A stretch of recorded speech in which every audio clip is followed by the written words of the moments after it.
The old joke is like the reactors in Ternova could end up in China. Well, since they're close to China, it could end up in Nebraska. Right.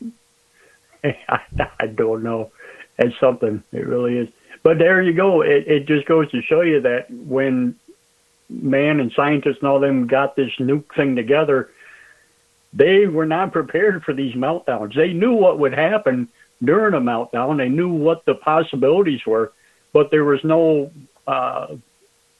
thing on how to stop it or, how to take care of it. No. And that's what that's what they're coming up with now. And we got all these ones here in the United States that are so old and outdated. It's a scary thought to think any time now one of those could go, or more than one. Yeah, our time is up. I got to go on break here in about 30 seconds. Just think of one thing, Clarence. If we ever had a solar flare, okay, then what's going to cool these reactors all down? Because they're going to run out of diesel within about 7 days. How are they going to get a delivery of any more diesel? I wouldn't want to live within 1,000 miles of a reactor. Before we go, you got 10 seconds. The name of your show Saturday. Closer Encounters Radio. Okay, Clarence. Hey, thank you for coming on for the last half an hour. Well, thank you for having me, Gary. Thank you. You take care. Hey, James, we'll be back, after this break. All righty.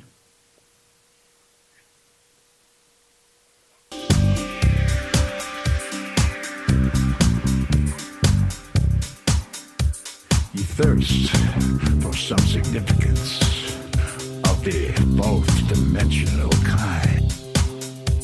You enter a realm of spirit, of sight and sound and mind.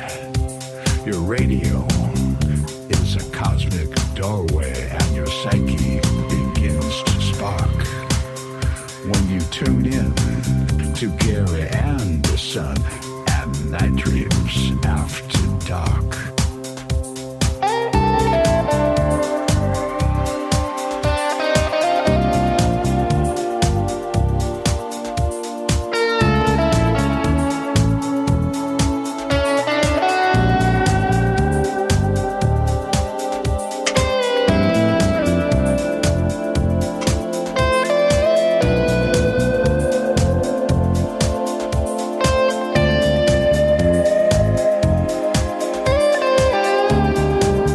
Do you have a paranormal story you want to share on Night Dreams Talk Radio? You could be a guest.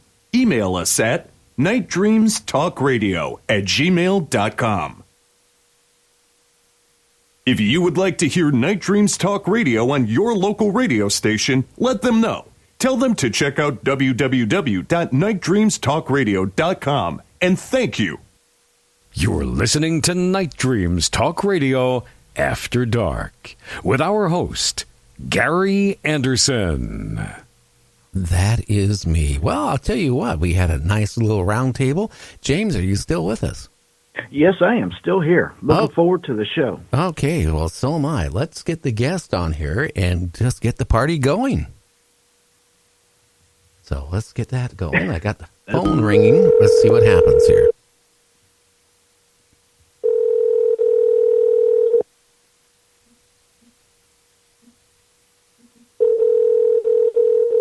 I always have a fear that somebody won't answer. I know. And this might be the case tonight. Uh-oh. Hi, this is Gary at Night Dreams Talk Radio. Hi there. I thought you were going to call on my landline. Oh, I probably got the numbers mixed up. Let me hang up and I'll call you back on the other number. Okay. Okay, bye. You know what? It's called old age. You know that? I didn't know that. I'll have to remember that when I get old. I don't know. I almost look as young as you, and I'm going on 70. I'll be 75 in a month. You've been starving yourself too much. I know. You don't eat right. I know it. Too much sugar-frosted flakes. Yeah, that's true. Yeah, let's give it a try here.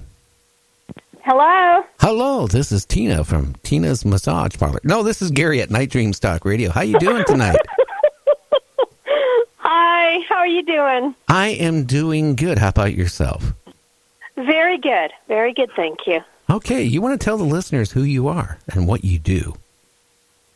My name is Lura Ketchledge. I'm a paranormal author, and I've written a book series called The Near-Death Saga.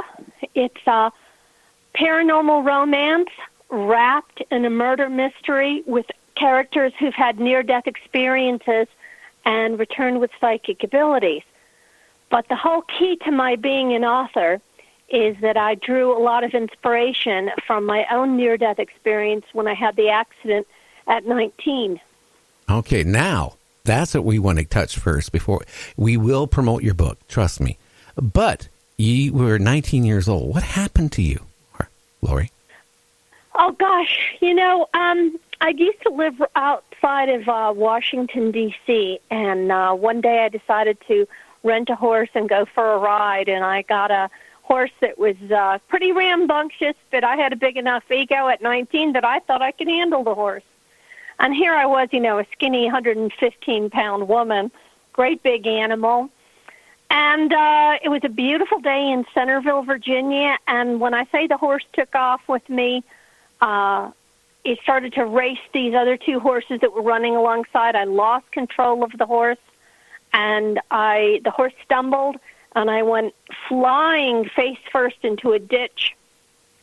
But I never hit the ground. I never felt the impact or the pain or anything in my body breaking because I had left my body and gone into this deep, dark tunnel, and that was the beginning of my near-death experience. What all happened to you? Well, I've got to just kind of preface this, if you don't mind.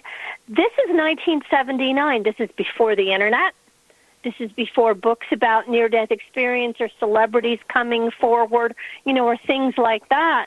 But so it made it much more of a shock. Here I was having a beautiful ride in the afternoon with a spirited horse, and the next thing I knew, I was just zoomed out of my body, and I remember going right over the horse's head to the right side, and I was in this black tunnel, but it felt like felt velvet, and it was less dense than we have here in on Earth in physical reality.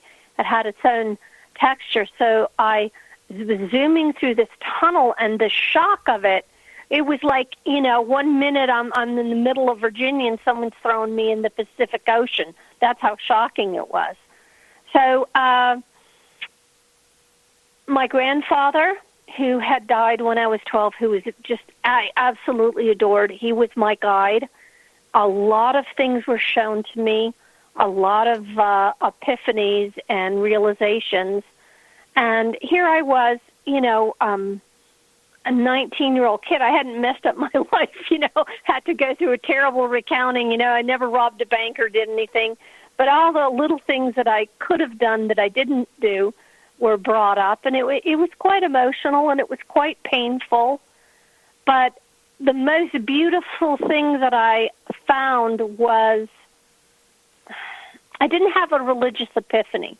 Sometimes I'm not a good explainer because how can you explain the surreal? The most moving, the most important thing I've ever been shown in my entire life was I call going to the source.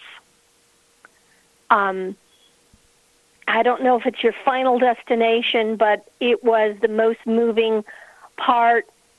It felt so good. I mean, I'm not a drug addict or anything, but it was like a great line of cocaine that kept on going.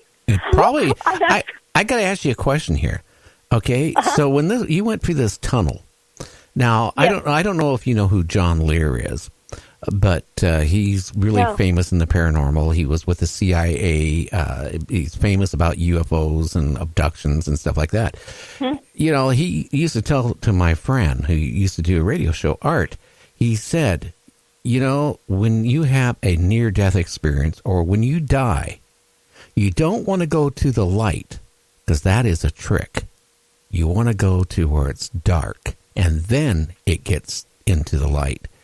Now, when you went into this tunnel, can you describe what was the tunnel like? Because I've had people say they see multiple colors and all this. I want to know what it was like.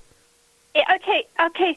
So you're going down this. I was going down this long tunnel. I can't speak about other people's stuff, but I can really explain what mine was like.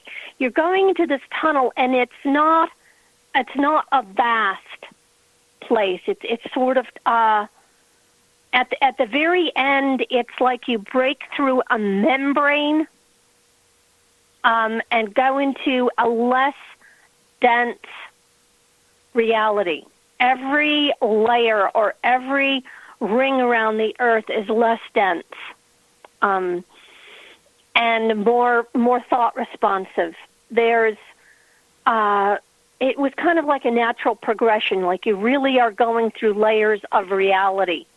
And then there is a huge black place that is sort of like outer space, but it's not. And then there's like these little bright lights, or it almost looks like stars. It's so bright and intense, and each one is, I guess you'd call a consensus reality, or there are a lot of heavens out there. Let me put it that way. It's not a shot up to heaven or hell, but that was mind-blowing. But going past that, you can go to what I call is source, and that is the most surreal, cloud-like. It's your point of consciousness. You've lost your physical body. You've lost your second body. You finally go to where all of these. I'm sorry, I'm not explaining it all that great. Well, you're doing a good job. You're doing a good job. It's so bright. It's so beautiful. And it's like music comes in random waves through it. And it is just it's almost, I guess that's your final destination. I went out and I guess I had a much longer near-death experience than some folks. But the sad part was I was sucked back out of it, out of the bliss, out of the pure absolute joy and love, and into one of those, what you would call a consensus reality, or a little mini heaven that looked very, very earth-like. And I saw this tree, and it was like a pine tree. And it had that type of a bark, and it was white. And I thought to myself, is this the tree of life? And it was right at the breaking point of an ocean. This beautiful tree was just right there, very, very out of place. And I saw this ocean, and I saw these homes, carved into as part of the nearby mountain. And it was breathtaking, beautiful. And then, swoosh, I'm pulled back. And as I am speaking to my grandfather, all of these epiphanies, all of this knowledge, all of these good things that I had learned and realizations started to be washed or erased from my memory. And I had to go back, and I wasn't able to take all the gained knowledge with me, only little glimpses that I remember. And I was talking to my grandfather, and I didn't want to go back. And then, whoosh, right through, you're sucked back like a vacuum cleaner into physical reality with a big old thud. And here are these two men who'd gotten off their horses to save my life and resuscitated me and kept me alive. I felt no connection or gratitude towards them. I was pretty annoyed that I was being, that I returned. And I looked around this beautiful Centerville, Virginia pasture, this gorgeous, gorgeous. And then I knew, and then I said, this is not reality. And that was my near-death experience. Oh, wow. So you only saw your grandfather? You didn't see other, relatives that passed on or had come up to you and I saw shadows of them. I saw images of them, but I couldn't connect with them. And if I had, I didn't get to remember it. I didn't have that gift of complete memory. but it took me about 12 hours to calm down, and I was in a bad way. I mean, I was hurt bad.